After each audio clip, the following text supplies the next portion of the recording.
আসসালামু আলাইকুম বন্ধুরা, welcome to Swarnali kitchen. Swarnali kitchen মানে তোমরা জানো সহজ রেসিপি। আজকেও তোমাদের সাথে শেয়ার করতে চলেছি অনেক সহজভাবে আমড়ার আচার। এটার কালারটা দেখো বন্ধুরা, জাস্ট ওয়াও একটা কালার। আর এটা খেতেও অনেক মজা এবং বানানো অনেক সহজ। চলো তাহলে আমি তোমাদেরকে দেখিয়ে দিচ্ছি এটা আমি কিভাবে তৈরি করেছি। এটা খুব চটপট তৈরি করে নেওয়া যায়। তো চলো কথা না বাড়িয়ে আমি তোমাদেরকে দেখিয়ে দিচ্ছি এটা আমি কিভাবে তৈরি করে নিয়েছি। আমড়ার আচার বানানোর জন্য এখানে অবশ্যই আমড়ার প্রয়োজন, তাই এখানে আমি 1 কেজি পরিমাণে আমড়া নিয়ে নিয়েছি। এখন এগুলোকে ভালো করে ছুলে নেব, উপরে সবুজ খোসাগুলো ফেলে ছুলে নিচ্ছি। এই তো আমি সবগুলো আমরা ছুলে নিয়েছি, ছুলে ভালো করে ধুয়ে নিয়েছি। ছোলার পরে এটা থেকে বেশ কষের মতো বের হয়, তাই আমি এগুলোকে ভালো করে ধুয়ে নিয়েছি।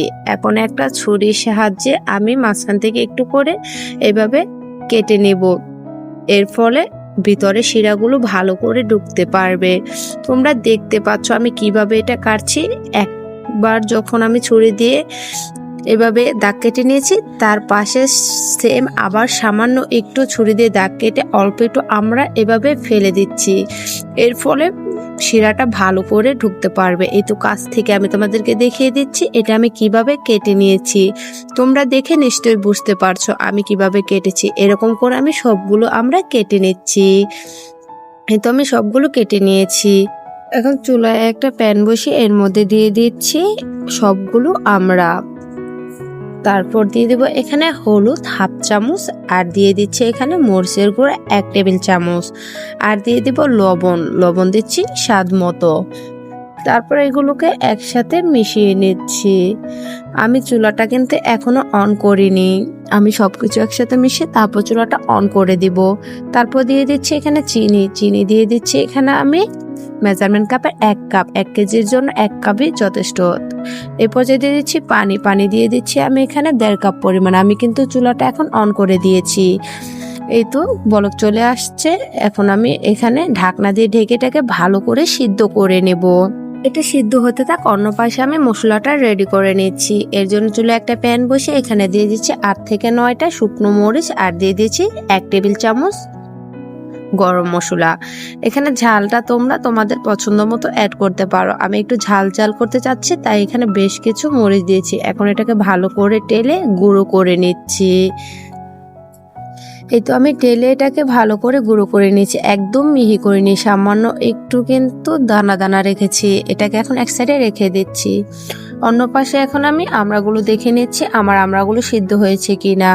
আমার আমড়াগুলো কিন্তু অনেকটাই সিদ্ধ হয়ে গেছে। আমি এভাবে ঢাকনা দিয়ে এটাকে পুরোপুরি সিদ্ধ করে নেব, আর একটু পর ঢাকনাটা খুলে একটু নাড়াচাড়া করে দেব। এই তো আবার ফিরে আসলাম আমি 20 মিনিটের পরে। আমড়াগুলো চেক করে নিচ্ছি সিদ্ধ হয়েছে কিনা। এই পর্যায়ে তোমরা কিভাবে বুঝতে পারবে আমড়াগুলো সিদ্ধ হয়েছে কিনা, আমি তোমাদেরকে দেখিয়ে দিচ্ছি। একটা কাঁটা চামচের সাহায্যে এভাবে তোমরা দেখবে সিদ্ধ হয়েছে কিনা। এই তো আমার আমড়াগুলো সিদ্ধ হয়ে গেছে। এখন আমি এটাকে বাগার দেব। তো আমি অন্য পাশে চুলায় একটা প্যান বসিয়ে দিচ্ছি। তারপর প্যানটাকে হালকা গরম করে এখানে দিয়ে দিয়েছি সরিষার তেল।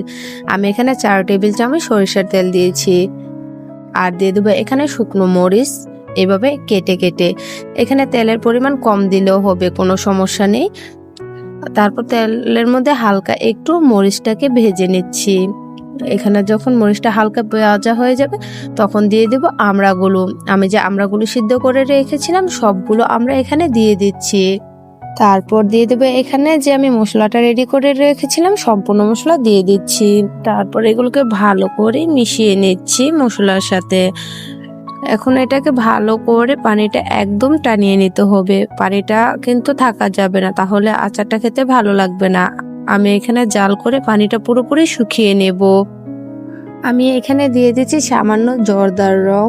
এটা দেওয়ার ফলে কালারটা খুব সুন্দর আসে। এটা সম্পূর্ণ অপশনাল, তোমরা চাইলে দিতেও পারো, না চাইলে স্কিপ করতে পারো, এতে কোনো সমস্যা নাই। কারণ এটা দেওয়ার ফলে কালারটা খুব সুন্দর আসে। স্কুল গেটের মামাদের দেখবে আমড়ার আচারে খুব সুন্দর একটা কালার আসে, তাই আমি এখানে একটু কালার অ্যাড করেছি। এখন এটাকে পুরোপুরি পানিটা শুকিয়ে নিচ্ছি।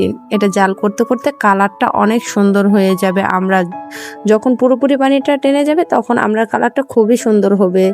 এই তো তোমরা দেখতে পাচ্ছ, মাশাআল্লাহ আমড়ার কালারটা কিন্তু পুরোই চেঞ্জ হয়ে গেছে। এখানে কিন্তু ঝোলটা একদম শুকিয়ে আসছে, আর এটা রং দেওয়ার ফলে খুব সুন্দর একটা কালার এসেছে। আমার আচারগুলো হয়ে গেছে, এখন আমি ঠান্ডা হতে রেখে দিচ্ছি। এই তো ঠান্ডা হওয়ার পরে আমি সার্ভ করে নিচ্ছি। মাশাআল্লাহ কতটা সুন্দর কালার হয়েছে, তোমরা দেখে নিশ্চয়ই বুঝতে পারছো। এটা ঠান্ডা হওয়ার পরে আরো সুন্দর কালার হয়েছে।